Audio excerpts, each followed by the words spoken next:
Ini adalah Asus VivoBook Slate 13 OLED T3304 2023, laptop keren dari Asus, berkonsep detachable yang sangat ringkas dan ringan. Penasaran upgrade apa aja yang dibawa dibanding SKU 2022 lalu? Mari kita bahas.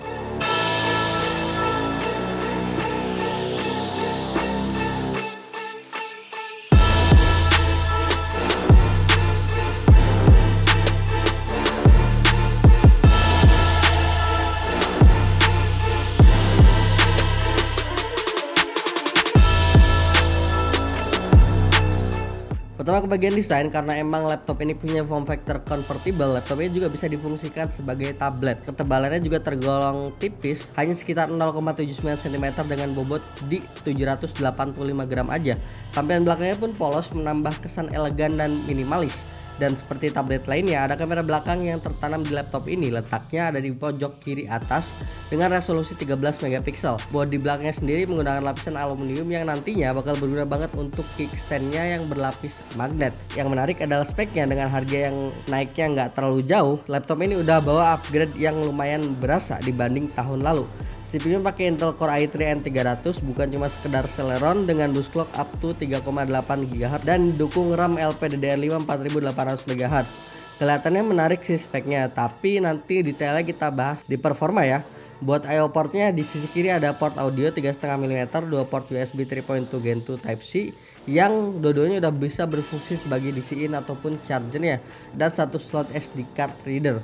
Dan di sisi kanan ya ada tombol volume. Sementara untuk speakernya, Asus menempatkannya masing-masing dua di sisi kiri dan dua di sisi kanan, posisinya agak ke bawah. Kualitas suaranya cenderung treble dominan, tapi tetap kenceng dan tidak pecah saat diatur ke volume tertinggi. Dukungan konektivitas nirkabelnya diwakili Wi-Fi 6 dan Bluetooth 5.2. Sementara punya fungsi utama sebagai laptop, paket penjualannya udah lengkap termasuk keyboard serta penyangga ataupun kickstandnya. Dan karena berbasis layar sentuh, laptop ini mendukung pula penggunaan stylus yang udah tersedia di paket pembeliannya. Dan saat ini difungsikan sebagai tablet, kalian tinggal masang keyboard dan kickstand ke layar tablet. Cukup tempelkan keyboard dengan bagian bawah layar dan keduanya akan nempel secara langsung karena dilapisi lapisan magnet. Begitu pula dengan kickstand yang tinggal kalian tempelkan ke bodi bagian belakang layar. Daya rekatnya pun cukup bagus, stabil dan tidak goyang. Tapi kalau kalian coba-coba untuk ngangkat kickstand atau keyboardnya aja, layarnya tuh bisa lepas loh. Jadi jangan coba-coba ya. Setelah terpasang, saat dilipat, dimensinya terlihat lebih ringkas dan tipis jika dibanding laptop pada umumnya. Sangat tipis malah, bisa gua bilang ya. Jadi gampang dan praktis saat kalian pegang dan bawa kemana-mana intinya. Keyboardnya emang tipis tapi memiliki tingkat kenyamanan yang cukup baik ya. Feelnya emang kerasa beda dibanding keyboard laptop pada umumnya. Feelnya pokoknya unik deh. Touchpadnya juga meskipun kecil tapi lebar, dia nyaman digunakan dan pergerakannya mulus dan gak ada kendala yang macem-macem. Gak ketinggalan, dia juga udah mendukung multi gesture. Ukurannya cukup lebar dengan tingkat sensitivitas yang bagus. Untuk kickstand atau penyangga, kalian bisa menekuknya hingga posisi kemiringan sampai 170 derajat. Selain bisa digunakan sebagai penyangga pada laptop, kickstand ini bisa kalian jadikan sandaran saat digunakan sebagai tablet. Ini cukup asik sih saat kalian misalnya lagi nonton Netflix gitu kan, tanpa harus megang-megang layarnya gitu kan. Dan sesuai namanya, layarnya menggunakan panel OLED yang udah dilapisi lapisan glossy yang bikin layarnya terasa punya sensitivitas sentuhan lebih tinggi. Ya, meskipun satu sisi ini bakal berimbas pada pantulan cahaya, terutama pas dilihat di outdoor ataupun siang hari karena berbasis layar sentuh ya. Karena berbasis layar sentuh, panelnya sudah dilapisi Corning Gorilla Glass yang membuatnya lebih tahan terhadap goresan. Ukuran layarnya 13,3 inch, touchscreen dengan resolusi Full HD 1920x1080p. Tingkat kecerahannya 550 nits dengan response time di 0,2 millisecond serta mendukung tampilan hingga 1,07 miliar warna.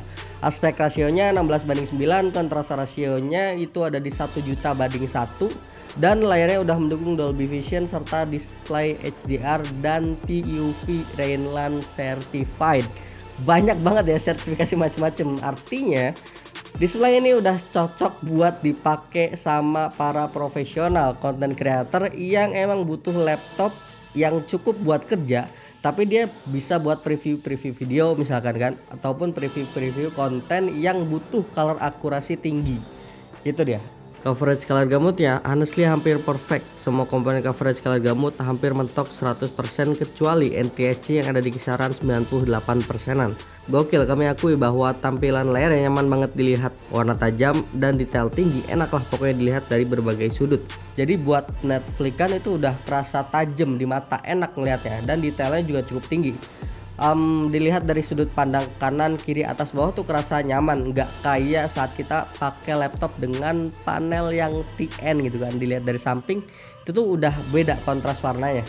Dan sebagai laptop detachable di mana seluruh komponennya ada di sisi layar, VivoBook 13 Lite ini jelas nggak bisa di-upgrade. Dengan RAM 8GB LPDDR5 dan SSD 512GB, Asus udah merancang agar spesifikasi yang diberikan ini udah mumpuni untuk aktivitas yang dituju. Sementara di sisi kecepatan, speed rate SSD-nya ada di kisaran 1000 sampai 1500-an Mbps. Kelihatan agak rendah tapi ya cukup lah untuk segmen yang dituju. Dengan spesifikasi yang digunakan, VivoBook 13 Lite OLED ini jelas bukan untuk menjalankan aplikasi-aplikasi yang berat. Dan pengujian pada aplikasi kelas berat kayak render ataupun edit video resolusi tinggi, skornya emang bisa dibilang rendah. Dan ini gak heran karena laptop ini jelas bukan untuk aktivitas kelas berat kayak gitu. Tapi kalau perbandingannya sama SKU yang tahun lalu, jujur peningkatannya berasa banget. Ini gue tampilin data ya performa VivoBook 13 Lite OLED 2022 dan 2023 yang sekarang ya. Intinya sih ini laptop lebih cocok untuk aktivitas ringan kayak browsing, internet ataupun ngerjain tugas berbasis office ataupun ngedit video atau foto dengan resolusi hingga kelas menengah. Sementara untuk urusan hiburan, layar OLED-nya cukup mantul buat dipakai untuk streaming Netflix ataupun YouTube. Dan perlu diingat, laptop ini nggak dirancang untuk bermain game 3D atau bahkan AAA ya. Pengujian menggunakan game kompetitif kayak Valorant rata kiri aja, core-nya paling mentok di 60-an FPS. Bisa dimainin, bisa. Cuma kadang ada beberapa titik drop performance, jadi jangan memaksakan ya. Kecuali kalian install game-game dari Microsoft Store yang ringan-ringan aja kayak Zuma gitu kan, ataupun mungkin The Sims gitu kan, itu masih bisa oke. Dan karena nggak dirancang untuk menjalankan tugas berat, otomatis suhu yang dihasilin juga nggak segitunya tinggi ya. Dalam kondisi full load saat menjalankan Cinebench R23 skenario CPU multicore selama 10 menit, suhu terpantau rata-rata ada di angka 60-an derajat Celcius dan suhu tertingginya hanya ada di angka 65 derajat Celcius. Jadi ya nyaman banget pas dipakai, nggak ada cerita-cerita thermal throttling yang gimana, kecuali mungkin beda hal kalau misalkan kita mainin game di laptop ini gitu kan, main Valorant 5 jam lah, itu mungkin adalah 1-2 titik thermal throttling terus drop performance kan. Gimana soal daya tahan baterai? Asus udah kasih baterai berkapasitas 50 Wh yang saat kami uji menggunakan PCMark 10 battery life dengan skenario modern office, battery saver, brightness 50% dan wifi on. Laptop ini mampu bertahan sampai 11 jaman kurang lebih ya. Waktu yang cukup lama, asik buat diajak nongkrong tanpa harus repot nyari colokan atau buat charger. Dan terakhir masuk ke kesimpulan, fleksibilitas dan portabilitas gua rasa jadi jualan utama dari laptop yang punya nama Asus VivoBook 13 Lite OLED T3304 ini. Apalagi laptop ini bisa kalian jadikan tablet. Dengan desain 2-in-1 ini, kalian yang bingung buat pilih antara laptop dan tablet, kalian jadi punya opsi menarik untuk bisa dapat keduanya. Daya pikat lain juga dihadirkan dengan sisi layar yang pakai panel OLED touchscreen, tampilannya tajam banget dan detail. Akurasi warnanya pun tinggi, asik buat lihat-lihat foto ataupun streaming film dengan resolusi tinggi. Kami juga suka daya tahan baterainya yang cukup lama serta ada dukungan pengisian fast charging, jadi nggak perlu buang waktu lama-lama saat isi baterainya.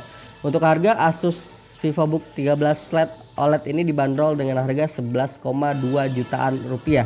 Buat orang yang emang ngincar kenyamanan penggunaan, fleksibilitas dan portabilitas, menurut gua masih ramah di kantong banget sih ini. Apalagi mengingat speknya yang didapetin punya upgrade yang cukup berasa dibanding VivoBook Lite 13 OLED tahun lalu. Nah itu dia review Asus VivoBook 13 Lite OLED 2023 ya. Mungkin ada yang mau berpendapat ataupun ada yang mau berkomentar tentang bagus atau enggaknya laptop ini, atau worth it atau enggaknya laptop ini. Coba tulis pendapat kalian di kolom komentar ya. Jangan lupa like, share, dan subscribe channel ini sebagai bentuk dukungan dan semangat untuk kami. Kunjungi juga pemsel.com agar dapat melihat perkembangan teknologi khususnya di bidang IT. Join Discord server dan follow sosial media kami di kolom deskripsi. Sekian dulu gue Yusril, sampai jumpa di video selanjutnya.